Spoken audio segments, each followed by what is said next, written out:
Hello again. Hi guys, this is girl up here from Lordana Fashion Design Academy. Today I'm going to be talking to you about pattern papers. Different type you can use to actually make your pattern. First we have the brown paper, which is regular brown paper. You can get it at the 99-cent paper, 99-cent store, where a roll is what? I think it's about 36 inches wide. And the length it's rolls, so I don't usually know exactly the length of it. When it's done, I just get another one. Okay, and second, we have the dotted paper, which is the industry pattern making paper. And as you can see, it has numbers 1, 2, 3, 4, 5, and it also have letters. So it actually gives you more definition as far as line. If you're going to trace certain lines, it's more accurate. Okay, and right now this is like for first pattern. Let's say you design the dress, the designer, or you designing a dress, and then you want to make the first pattern. So you're going to use either brown paper or the dotted paper. The brown paper is cheaper than the dotted paper, which is a bit expensive, and it's professionally better looking. If you're going to show your patterns to a buyer, or somebody comes over and say, okay, I would like to see what you're doing, as far as professionally stage and statement, this would be, I would advise to use this one. But if you're just starting out and you don't have access to the dotted paper, you can use brown paper, or you can even use regular white paper. Sometimes that's what I use. And once again, this is for the first pattern.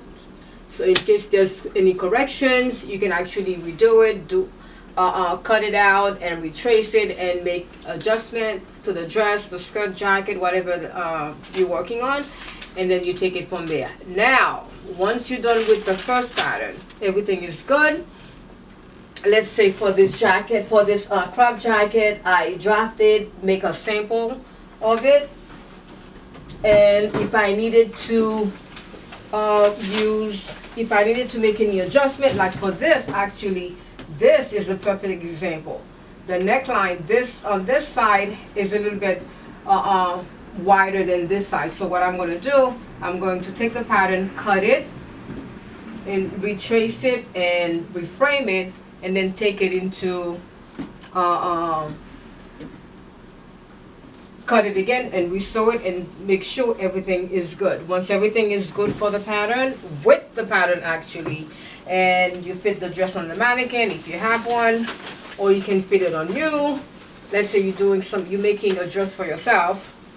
And then once you want to go into production, that's when you're going to do multiple pieces, let's say a dozen, 6, whatever the case may be. Then you come to use oak tag, which is a hard cardboard. If you guys look closely, it has 2 different side, the yellow side, which is the outside, and then the green side, which is the inside. So what we do, in case you're doing let's say I'm doing the sleeve, this is actually a perfect example. If you do the, I'll just cut that. If you're making the skirt, you're drafting the skirt, so actually I folded, this would be the center of the skirt.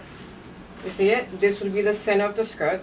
And then it's folded, and then if you open it, let's say if I'm going to use the pattern wide open, so I'm going to remove all the staples. Once I remove it, and then lay it flat, and it becomes your pattern. So this, there's a special, it's kind of heavy, so what I like to use, these pair of scissors I like to use with my oak tag, on my oak tag actually. So it's so you can cut it. You can use any other regular scissors, but at the same token, they do the same job. But industry wise, these would be oak tag pattern paper. Pattern scissors, okay?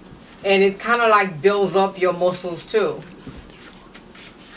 Okay, and anyway, so this is what it is. And And what I do sometimes, if I'm someplace and I'm making a pattern and I don't have any brown paper, no white or oak tag, whatever the case may be, I use my newspapers. Because, hey, listen, you got to do what you got to do. Let's say you're on vacation and then you say, oops, let me drop a pattern for a blouse or something. You don't have anything with you, use what you got. That's all I'm saying. So, and also, when I told you guys you can use regular white, this is regular white paper that I use for these bodices, okay? And this is, once you use the brown paper, you can use black marker to actually write on them and the definitions and the instructions, how many pieces the patterns take, and how many, the yardage, the number of pieces and everything else. And the grain line, that means the fabric has to go parallel to the selvage. Okay, this is it, you guys. So there you go. Once you have the brown paper, you have the oak tag. I'm sorry, this is the oak tag. And then this is the dotted paper. And you can always use any other paper you can put your hands on. As long as you do the work, that's all that counts. Once again, it was a pleasure, and I will see you guys next time. If you have any questions below, just send me an email, or I will be more than happy to answer you, to reply within a day, within 24 hours. That's life. I'll see you next time. See ya.